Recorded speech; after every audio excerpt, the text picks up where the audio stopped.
तो video start करें उससे पहले मैं आपको बताना चाहूँगा कि कई लोग बिना किसी कारण के दवाएं खाते हैं। दवाएं खाना जैसे उनकी आदत बन जाता है।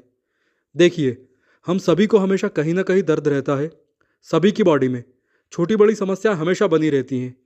लेकिन छोटी मोटी समस्याओं के लिए बार बार गोली या दवाएं खाना अच्छा नहीं होता, क्योंकि इससे बॉडी की फंक्शनिंग में अचानक बदलाव आता है और इसका बुरा असर हमारे कानों पर भी पड़ता है। हम इन दवाओं की जानकारी लें इससे पहले हम ये जान लेते हैं कि ऑटोटॉक्सिसिटी क्या होती है। तो देखिए, ऑटोटॉक्सिसिटी का मतलब हमारे आंतरिक कान को किसी ड्रग या केमिकल से होने वाला डैमेज, जिसके कारण स्थायी या अस्थायी हेयरिंग लॉस हो सकता है, टिनाइटस हो सकता है, या वर्टिगो यानी कि चक्कर आने जैसी समस्याएं भी पैदा होती हैं। तो चलिए, अब हम सीधे इन दवाओं की जानकारी लेते हैं। सबसे पहली कैटेगरी है अमीनोग्लाइकोसाइड एंटीबायोटिक्स की। इनमें वैसे तो हज़ारों ब्रांड्स आते हैं, लेकिन यहाँ हम केवल इनके मेन कंपोनेंट्स की पहचान करेंगे। तो इसमें streptomycin, gentamicin, tobramycin, neomycin, kanamycin और एमिकैसिन जैसे एंटीबायोटिक्स शामिल हैं। ये दवाएं ज़्यादातर उन लोगों को दी जाती हैं जिन्हें बैक्टीरियल इन्फेक्शन होता है, या ऐसे लोग जिन्हें सर्दी जुकाम रहता है या एलर्जी की समस्या रहती है। ऐसे लोग अपने लक्षणों में राहत पाने के लिए बार बार एंटीबायोटिक्स का यूज़ करते हैं और उन्हें पता भी नहीं चल पाता कि कॉक्लिया में डैमेज शुरू हो चुका है। तो आप जितनी रिकमेंडेड डोज है केवल उतनी ही लें और उतने ही ड्यूरेशन तक लें, कभी भी ओवरडोज ना करें। नेक्स्ट कैटेगरी है एनाल्जेसिक दवाओं की, यानी ऐसी दवाएं जो दर्द के एहसास को कम करती हैं, जैसे कि आइबुप्रोफेन। जब शरीर में कहीं भी दर्द होता है, जैसे जोड़ों का दर्द, सिर दर्द, दांत दर्द, बदन दर्द या किसी और तरह का दर्द, तब एनाल्जेसिक दवाएं दी जाती हैं। सबसे बड़ी बात यह है कि इन दवाओं की आदत बन जाती है। कई लोग बिना किसी कारण के भी शरीर में थोड़ा सा भी दर्द होने पर दर्द निवारक दवाएं खाने लगते हैं, जो कि बाद में बहुत बुरा होता है। अगर कोई गंभीर समस्या नहीं है तो आप शरीर के दर्द को प्राकृतिक रूप से ही ठीक होने दें, जो कि हमारे कानों के लिए भी बहुत अच्छा रहेगा। तो इन दवाओं में सैलिसिलेट्स, इंडोमिथासिन, फिनाइलब्यूटाजोन और आइबुप्रोफेन शामिल हैं। ये दवाएं बॉडी के एंजाइम्स के साथ इंटरेक्ट करती हैं और एंजाइम का लेवल बदल जाता है। हालांकि एक अच्छी बात यह है कि यदि इन दवाओं को बहुत बड़ी मात्रा में नहीं लिया गया है तो एनाल्जेसिक दवाओं से होने वाले हेयरिंग लॉस को रिवर्स किया जा सकता है, या ये अपने आप रिवर्स हो सकता है। अगली कैटेगरी है मलेरिया को रोकने वाली दवाओं, यानी एंटी मलेरियल्स की। इन दवाओं के बारे में बताने से पहले मैं ये बता दूं कि ये हेयरिंग को कैसे डैमेज करती हैं।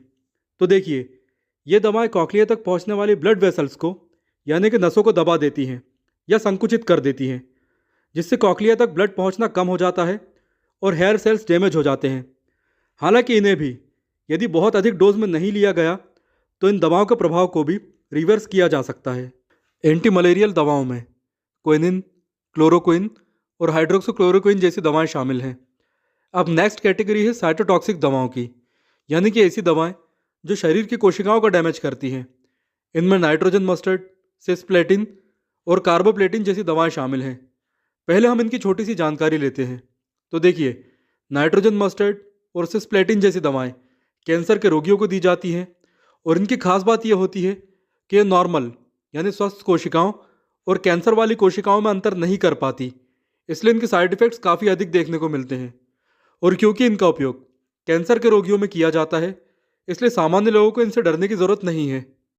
अगली कैटेगरी है डायूरेटिक्स की, यानी कि ऐसी दवाएं जिनका उपयोग शरीर से एक्स्ट्रा फ्लूइड बाहर निकालने के लिए किया जाता है। और इनमें शामिल हैं फ्यूरोसेमाइड, एथाक्राइनिक एसिड और ब्यूमेटानाइड।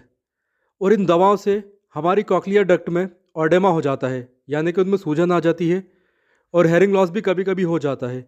लेकिन अच्छी बात यह है कि इन दवाओं को छोड़ने के बाद हेयरिंग लॉस और ऑडेमा रिवर्स किया जा सकता है। और मैं आपको एक जानकारी और दे दूं कि इन दवाओं को ज़्यादातर हाई बीपी और किडनी की बीमारियों में उपयोग किया जाता है। चलिए अब अगली कैटेगरी देखते हैं। अब नेक्स्ट कैटेगरी है कुछ केमिकल्स की, जिनमें अल्कोहल यानी शराब शामिल है, तंबाकू शामिल है, क्योंकि पान, गुटखा, बीड़ी और सिगरेट पीने वालों को हेयरिंग लॉस की समस्या भी काफ़ी अधिक होती है। इनके अलावा कुछ बड़े नशे जैसे कि चरस, गांजा और भांग भी शामिल है। और यदि किसी को कार्बन मोनोऑक्साइड की पॉइजनिंग हो रही है, खासकर ऐसे लोग जिनके आसपास काफ़ी धुआं रहता है, ऐसे लोगों को कार्बन मोनोऑक्साइड से हेयरिंग लॉस भी हो सकता है। अब लास्ट कैटेगरी की बात की जाए तो इनमें कई ड्रग्स और केमिकल शामिल हैं जैसे एरिथ्रोमाइसिन, एम्पिसिलिन, प्रोप्रेनोलॉल और कुछ आई ड्रॉप। इसके अलावा कुछ माउथ वॉशेस भी, जैसे कि क्लोरहेक्साइडिन और पॉलीमैक्सन B.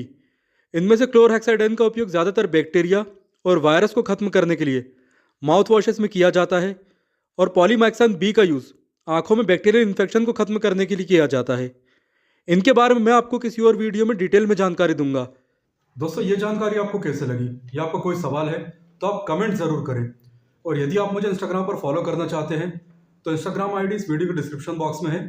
And again, thanks for watching this video.